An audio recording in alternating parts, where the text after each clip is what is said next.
Et je donne maintenant la parole à son Excellence Ahmed Attaf, ministre des Affaires étrangères et de la communauté nationale à l'étranger de l'Algérie.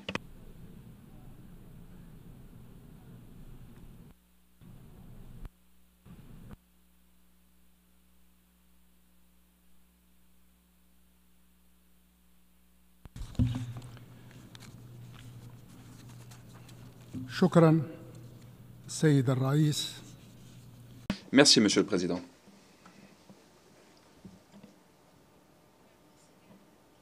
Nous nous réunissons une fois encore ici, aux Nations Unies.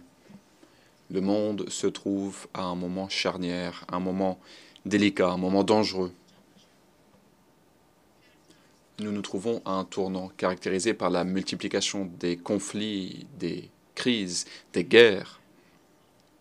Il y a un écart qui se creuse entre le nord et le sud, avec de plus en plus de disparités.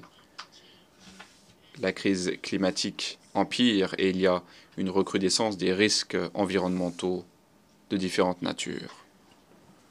Nous sommes à un tournant qui révèle l'ampleur des lacunes dont souffre le système de sécurité collective. Nous avons échoué à résoudre les différends de façon pacifique. Il y a des mesures punitives qui ont été prises de façon unilatérale. Nous avons échoué à honorer les engagements qui ont été pris. Il y a un mépris de la légitimité internationale. Il y a également une polarisation accrue. Et il y a également l'échec de la part du Conseil de sécurité à s'acquitter de sa mission. Nous assistons à l'érosion du multilatéralisme dans son ensemble. Enfin, nous nous trouvons à un tournant qui soulève la question du fonctionnement des relations internationales. Les règles, les principes de ce système sont remis en question. Il y a également la charte de l'ONU. Les mécanismes, les structures, les institutions qui ont été instituées pour servir les aspirations et les ambitions de l'humanité, tout cela est remis en cause. Si nous nous tournons vers l'avenir, nous allons célébrer la 8e décennie, le 80e anniversaire des Nations Unies. Cela doit nous donner l'occasion de réaffirmer notre engagement en faveur de ce système, un système qui nous réunit, un système qui repose sur l'état de droit et non pas sur la loi du plus fort, un système qui repose sur la raison et non pas sur la logique du pouvoir. Nous avons aujourd'hui criamment besoin de réaffirmer notre engagement en faveur de la Charte des Nations Unies et en faveur des règles du droit international. Et nous sommes face à ce droit sur un pied d'égalité. Nous avons tous l'obligation de respecter ces règles. Nous assistons à un génocide à Gaza, un génocide qui dure désormais depuis près d'un an. Récemment, cette guerre s'est propagée en Cisjordanie et au Liban.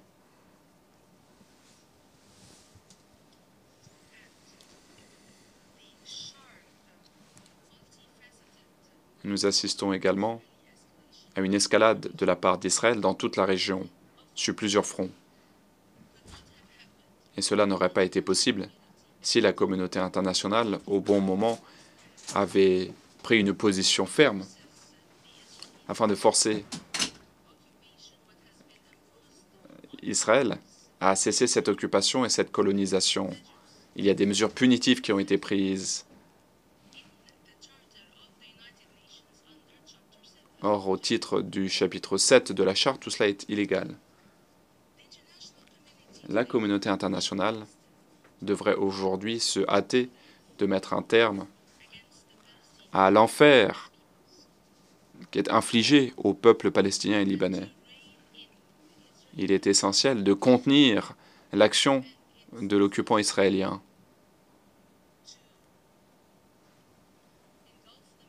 occupants israéliens qui souhaitent plonger toute la région du Moyen-Orient dans un état de crise et de guerre sans fin. La communauté internationale doit également prendre conscience du fait qu'elle est confrontée à une phase critique de l'histoire de la question palestinienne.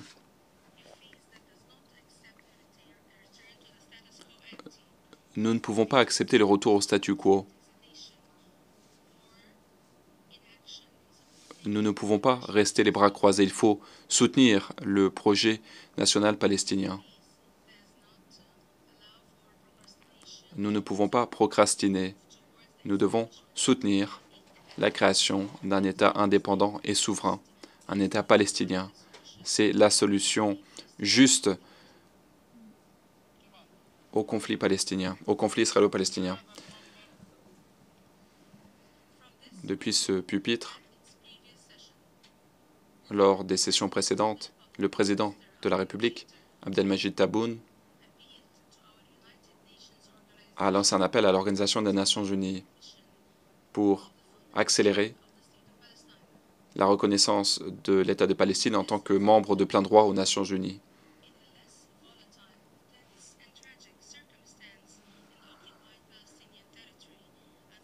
Cela a été fait dans la région. Aujourd'hui, la question de la Palestine traverse son chapitre le plus sombre.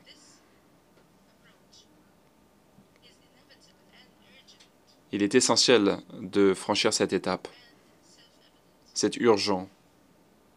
Cela va de soi. L'État de Palestine doit être un membre de plein droit de cette organisation. C'est une mesure essentielle que nous devons prendre afin de préserver la solution à deux États.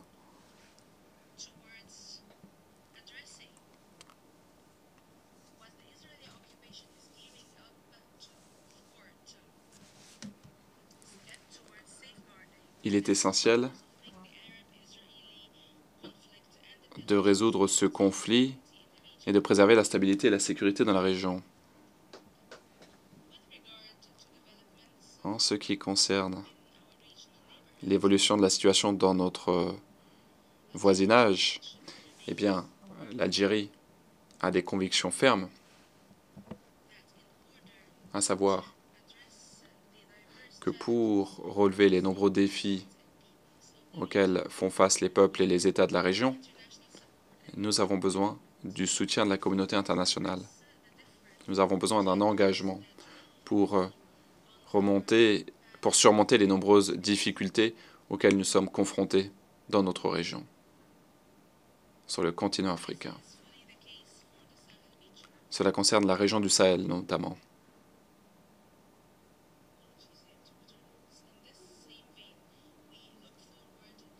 À cet égard, il faut mettre un terme à la colonisation.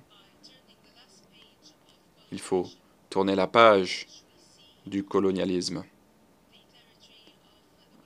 Et cela concerne le Sahara occidental. Nous soutenons pleinement le secrétaire général et son envoyé personnel, qui ne ménage aucun effort pour que le Royaume du Maroc et le Front Polisario puissent s'engager sur la voie des négociations directes afin de parvenir à une solution politique pour garantir au peuple sahraoui l'exercice de son droit inaliénable à l'autodétermination. En ce qui concerne ceux qui souhaitent entériner le statu quo en falsifiant la situation et par le biais de manœuvres pour détourner l'attention de la situation, eh bien, nous souhaiterions dire que la colonisation doit cesser.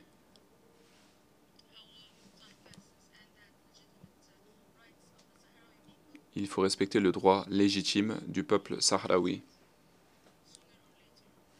Et le peuple sahraoui finira à un moment ou à un autre par jouir de ce droit. En ce qui concerne la Libye,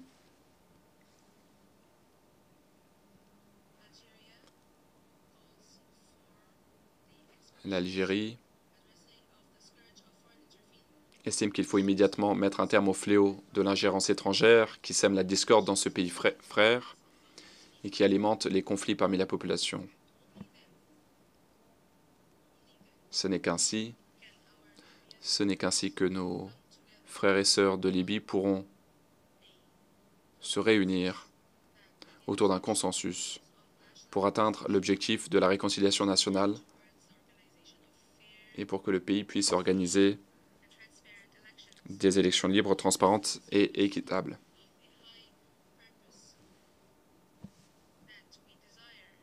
Et ce, pour que nous puissions atteindre nos objectifs,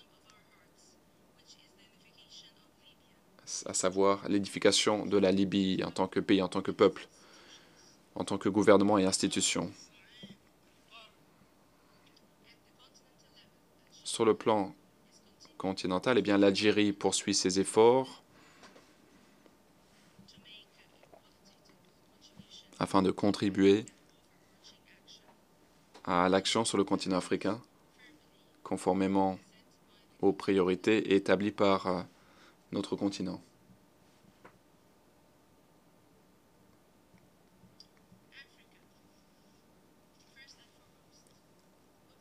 L'Afrique souhaite des solutions africaines pour le peuple africain. Il faut mettre un terme aux conflits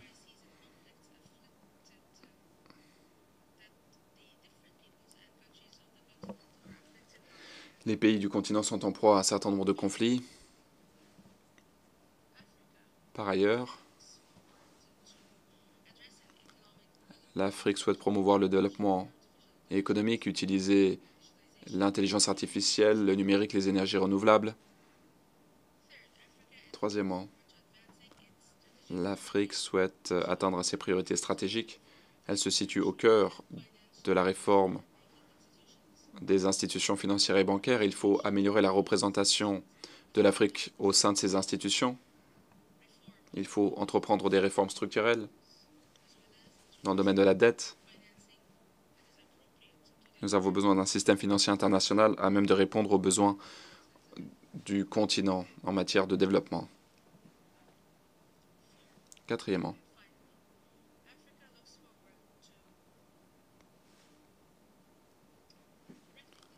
l'Afrique souhaite réparer l'injustice historique qui lui a été infligée au sein du Conseil de sécurité. L'Afrique doit pouvoir occuper la place qui lui revient au sein de cet organe essentiel des Nations unies.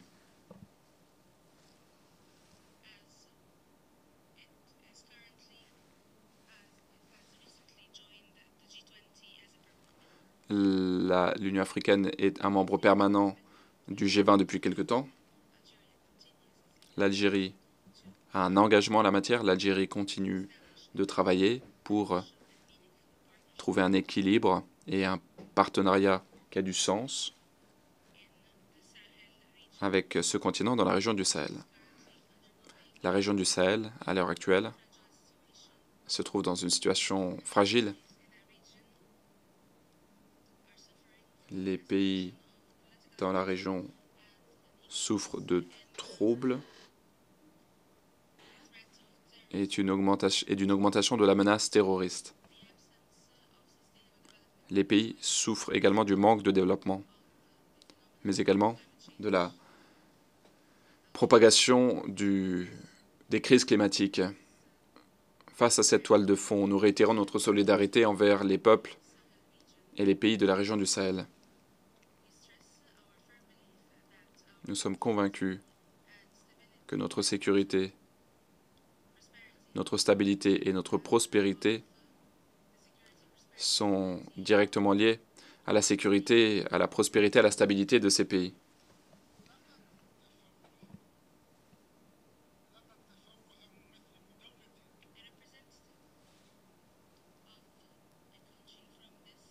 Un représentant d'un pays de cette région, depuis ce pupitre, a attaqué mon pays avec des accusations infondées qui ne méritent même pas que nous lui apportions une réponse.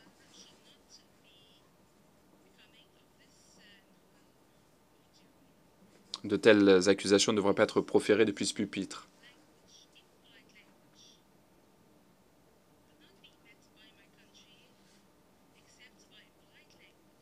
Et à la suite de cette affirmation de la part de ce représentant, mon pays fera, lui, preuve de politesse.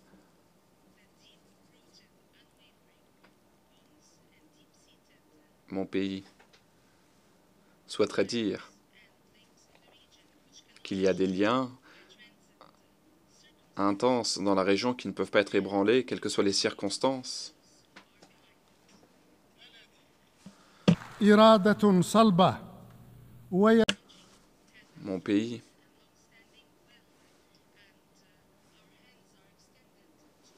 est un pays de bonne volonté et nous tendons la main à nos frères et nos sœurs. Nous souhaitons en effet construire avec nos frères un édifice dans la région du Sahel caractérisé par la prospérité et la sécurité. L'Algérie prend des mesures fermes. Nous nous engageons sur la voie qui a été tracée par notre président, le président Tebboune, afin de renforcer la stabilité politique et afin de bâtir une économie forte, diversifiée, pour mettre un terme à notre dépendance vis-à-vis du secteur pétrolier, pour renforcer l'État-providence,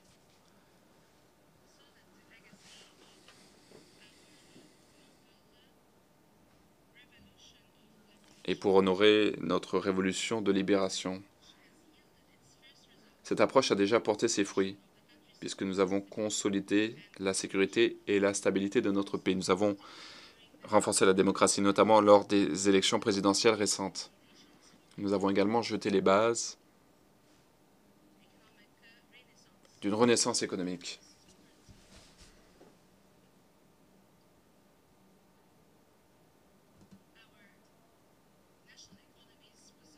Cela nous a permis de renforcer la position de notre économie à l'échelle de l'Afrique.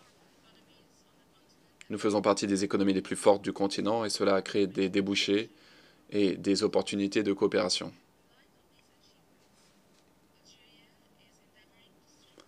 L'Algérie s'efforce de renforcer ses liens avec tous les pays frères, avec tous les partenaires.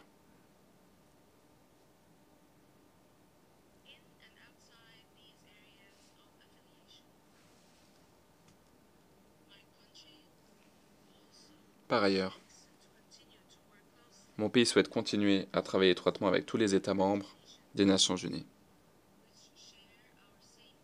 Tous les pays qui partagent le même engagement que nous, ainsi que la même préoccupation, à savoir faire respecter les valeurs et les principes consacrés par la Charte de l'ONU. La situation mondiale actuelle est difficile. Elle est également dangereuse.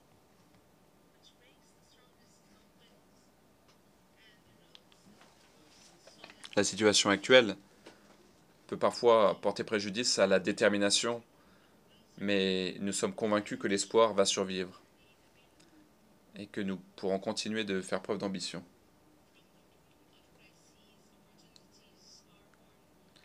En effet, chaque crise est également une opportunité. Et au beau milieu de la souffrance, nous pouvons